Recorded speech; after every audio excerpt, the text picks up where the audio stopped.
आज बात करेंगे बैकलिंक्स पर। आप देख रहे हैं डिजिटल मार्केटिंग सीरीज का चौथा वीडियो। उम्मीद करेंगे आप इससे पहले का वीडियो देख चुके होंगे। यदि नहीं देखे हैं तो उसे भी देख लीजिए, लिंक डिस्क्रिप्शन में दिया हुआ है। आगे बढ़ने से पहले आप चैनल को सब्सक्राइब कर लें, जिससे हमारा नया वीडियो आप तक आसानी से पहुंच सके। Now we are discussing about backlink. What are backlinks, type of backlinks and how backlinks are important in SEO. What are backlinks? A backlink is simply a link from one website to another. Search engines like Google use backlink as a ranking signal because when one website links to another, it means they believe the content is noteworthy. High quality backlinks can help to increase a site's ranking position and visibility in search engine results. Simply, a backlink connects a user from one site to another. Backlinks are used in search engine optimization to pass authority and trust. Here, two words are important: authority and trust. A backlink is any incoming or inbound link to your website. This means that anytime someone links from their website to your website, they have created a backlink.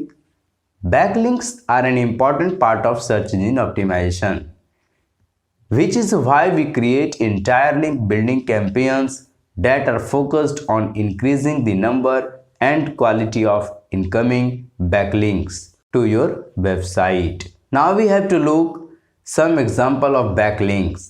आप देख पा रहे हैं यहाँ पर digital marketing जो है हमने सर्च किया है विकीपीडिया पर और इसका पेज ओपन किया हुआ है। यहाँ पे मार्केटिंग है, इंटरनेट, ऑनलाइन, डेस्कटॉप कंप्यूटर और मोबाइल फ़ोन्स, डिजिटल मीडिया और भी बहुत सारे वर्ड्स हैं जो कि ब्लू कलर में हाईलाइटेड होते हुए दिख रहे हैं।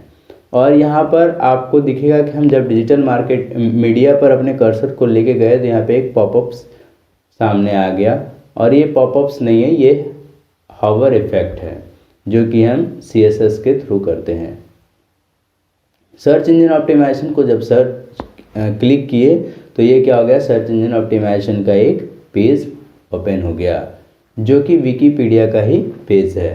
तो ये क्या किया गया है, यहाँ पे आप देखिए जब सर्च इंजन रिजल्ट पेज है और कीवर्ड्स है, यहाँ पे बहुत सारा वर्ड है जो कि पहले भी पेज में हम देखा कि सारे पेज एक दूसरे पेज से क्या है, लिंक किए हुए हैं। तो ये लिंक करने से क्या फ़ायदा हो रहा है कि हम एक पेज से दूसरे पेज पे चले जा रहे हैं, दूसरे पेज से तीसरे पेज पे, तीसरे पेज से चौथे पेज पे। इस तरह से क्या हो रहा है कि लिंक्स का जो है एक तरह का नेटवर्क सा बन गया है। यानी कि आप कुछ भी सर्च कीजिए तो उससे रिलेटेड कोई भी डेटा जो होगा वो फेच करके आपके सामने ला के रख देगा।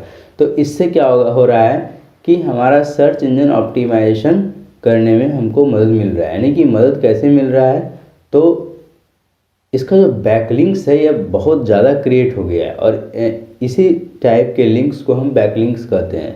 और ये बैकलिंक्स जो है एक ट्रस्टेड लिंक है क्योंकि ये जो है एक पेज से दूसरे पेज पर लिंक किया गया है, वो भी किसी ट्रस्टेड वेबसाइट के थ्रू, ट्रस्टेड वेबसाइट के पेज से। तो इसको हम इस तरह के लिंक्स को हम क्या कहते हैं, डू फॉलो लिंक्स कहते हैं। और इसका क्रेडिट हमें गूगल की तरफ से मिलता है।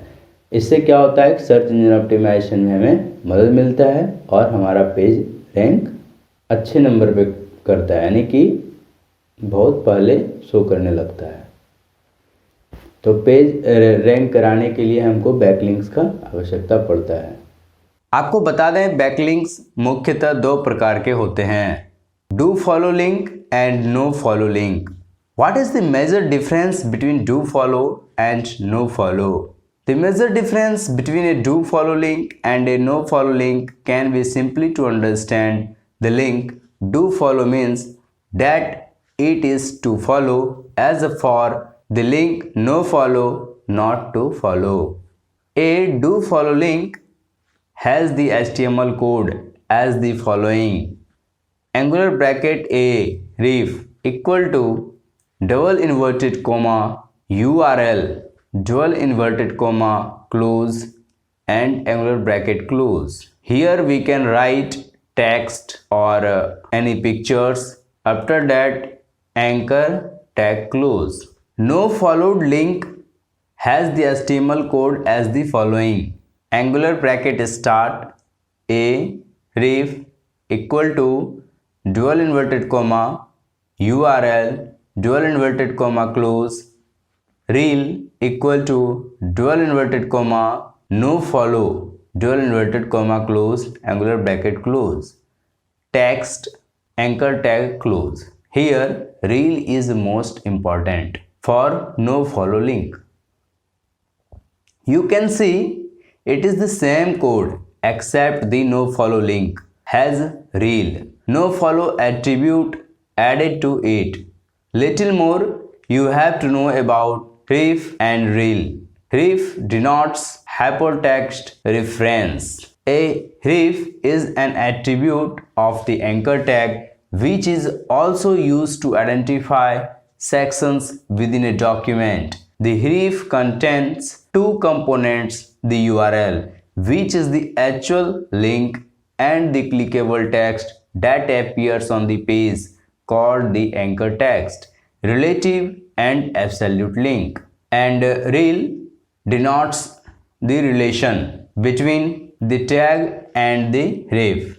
Do follow के लिए हम HTML कोड लिखते हैं जिसमें हम एंकर टैग और एंकर टैग लिखते हैं और एंकर टैग के अंदर एक रीफ एट्रीब्यूट आता है और एक रील एट्रीब्यूट आता है। डू फॉलो में हम रील एट्रीब्यूट्स का यूज़ नहीं करते हैं और नो फॉलो में हम रील एट्रीब्यूट्स का यूज़ करते हैं और उसमें हम नो फॉलो लिखते हैं। डू फॉलो में क्या होता है कि मेनली हम लोग लिंक को क्रिएट करते हैं, यानी कि हम किसी के भी वेबसाइट पर जाकर अपना लिंक को अगर हम छोड़ देते हैं और उसके वेबसाइट से कोई क्लिक करके हमारे वेबसाइट पर या हमारे पेज पर वो आता है तो हम इसको बैकलिंक तो कहते हैं। लेकिन अंतर क्या है? अंतर यह है कि जब हम किसी के रेपुटेटेड किसी अदर वेबसाइट्स यानी कि ट्रस्टेड वेबसाइट्स